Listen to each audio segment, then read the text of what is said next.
Let's talk about our squat setup. So the textbook squat setup is feet are going to be just a little bit wider than hip width apart, with toes slightly turned out, thinking somewhere between 5 and 10 degrees.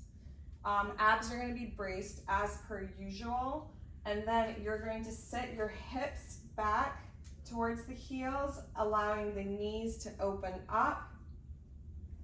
Perfect. And then you're going to stand up. We're always thinking about good posture, so keeping the chest nice and open, shoulders are down and back, away from our shoulders, away from our ears, sorry. Shoulder blades are squeezing. So we're going to do that again. We're going to keep the abs tight. We're going to let the knees open up, and we're going to let the hips come down. Now Alexis is going to turn profile view because I want to talk about squat depth. So we want to be hitting a minimum of parallel to the ground. Ideally, we want our hip crease to go below knee level. So Alexis is going to show you what that looks like. Beautiful. As you can see, Alexis actually has amazing squat depth, which is what we like to see. Now, textbook is not always going to apply to everyone. Our proportions are very different. So some people may need to go a little bit wider, particularly if you have longer femurs, to be able to reach that depth.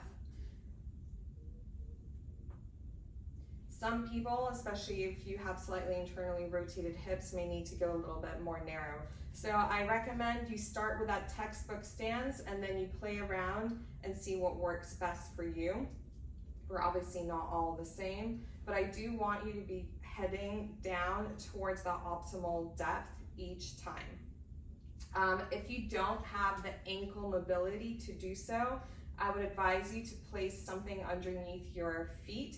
Most gyms have a wedge or a slant board, or you can use small plates, so like a 2.5 or a 5 pound plate, and put them underneath your heels so that your heels are slightly elevated, and that will allow you to have more room to be able to hit that depth.